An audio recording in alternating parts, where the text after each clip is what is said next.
이 동아일보가 오늘 이 기사를 썼는데 제목이 좀 바뀌었어요. 사실은 제목이 좀 바뀌었어요. 이재명 투표가 총알이요, 김문수 방탄 독재 저지, 이준석 시대 교체. 인데 여기 보면은 후보들의 모두 발언이 있습니다. 모두 발언. 이재명의 모두 발언은 이겁니다. 이거 보세요. 광주 민주화 운동이 시작된 5월 18일 날 첫 토론회를 했고, 오늘 마지막 토론이 열리는 27일은 전남도청과 광주 시민들이 무참히 학살된 최후의 날이다. 이렇게 모두 발언을 시작했어요.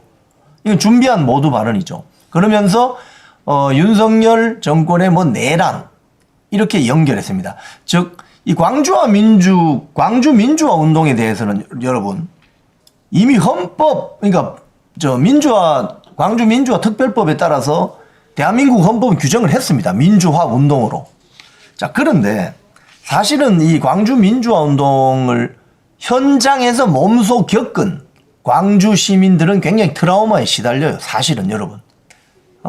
밖에 있었던 사람들, 광주 이외에 있었던 분들은 광주 민주화 운동을 신문이나 책이나 또는 전원으로 듣죠. 하지만 그 안에 있었던 사람들은 시민군은 또 다른 입장을 가지겠지만 그게 아니고 집에서 총소리가 나고 난리가 났던 그걸 공포로 인식했던 사람들이 지금 광주에 살고 계시는 50, 60, 70, 80 세대죠.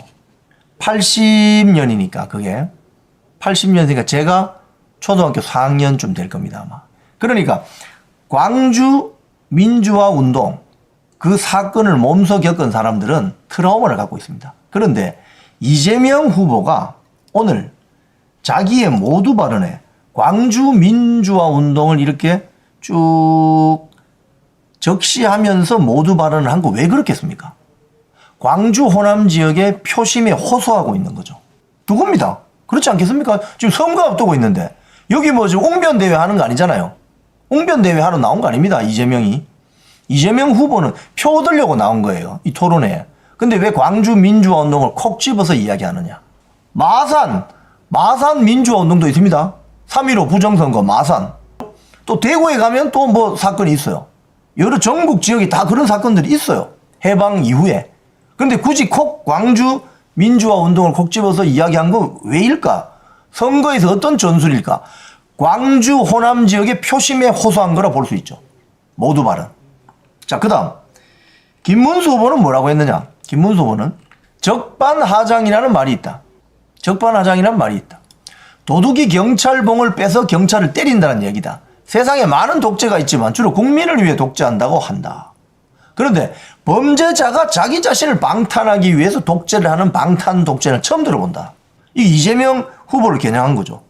이게 사실 토론의 기본 아닙니까? 자기 유죄 판결, 선거법 서울고등법원으로 유죄 취지로 파기환송했다고 해서 대법원장을 탄핵하겠다. 특검하겠다. 자기를 기소한 검사를 탄핵했다. 이렇게 되면 어떻게 되느냐. 오늘 이낙연 총리, 제가 좀 이따 말씀드리겠지만 이 괴물 방탄 독재를 막기 위해서 김문수 후보를 지지한다고 선언했습니다. 즉 김문수 후보는 이재명 정권이 들어서면 괴물 독재 정권이 탄생할 것이라는 경고를 국민들에게 한 겁니다. 다르죠. 표를 달라고 하는 방식이 다릅니다. 이재명은 제가 선거철이니까 후보를 붙이겠습니다. 우리 이 방송은 좀 품위 있게 품격 있게 하겠습니다. 이재명 후보는 광주 호남 지역의 표심에 호소했습니다. 오늘. 그러면 다른 지역은, 경상도 지역은, 충청도 지역은, 수도권은, 강원도, 제주도는 아주 전략적으로 접근한 거죠. 즉 민주당의 홈그라운드가 광주 호남 지역인 것은 대한민국 국민이 다 아는 사실 아닙니까? 국민의힘의 홈그라운드는 영남 지역이라는 거 전 국민이 다 아는 사실 아니에요? 그런데 그 광주 호남 지역의 표심을 호소했습니다. 김문수 후보는 다르죠. 어떻게 호소했느냐. 차기 정권이 이재명 정권이 들어서면 이재명 후보가 만약 대통령이 된다고 하면 이재명 대통령이라고 불러줘야 되겠지만 괴물 독재 정권이 들어설 것이라는 이낙연 새미래민주당의 상임 고문의 우려를 전달하면서 오죽하면 출발이 달랐던, 정치적인 출발점이 달랐던 이낙연 세력까지 김문수 후보를 지지하겠느냐. 바로 이게 국민들의 지금 우려이고 걱정이고 불안감이다. 이렇게 호소했습니다. 어디가 더 설득력이 있습니까, 여러분? 특정 지역 표심을 호소하는 거, 새로운 정권이 괴물 독재 국가가 탄생할 것이다 라고 호소하는 거, 어느 호소 방법이 더 보편 타당합니까? 바로 그걸 오늘 토론회는 보여준 거예요.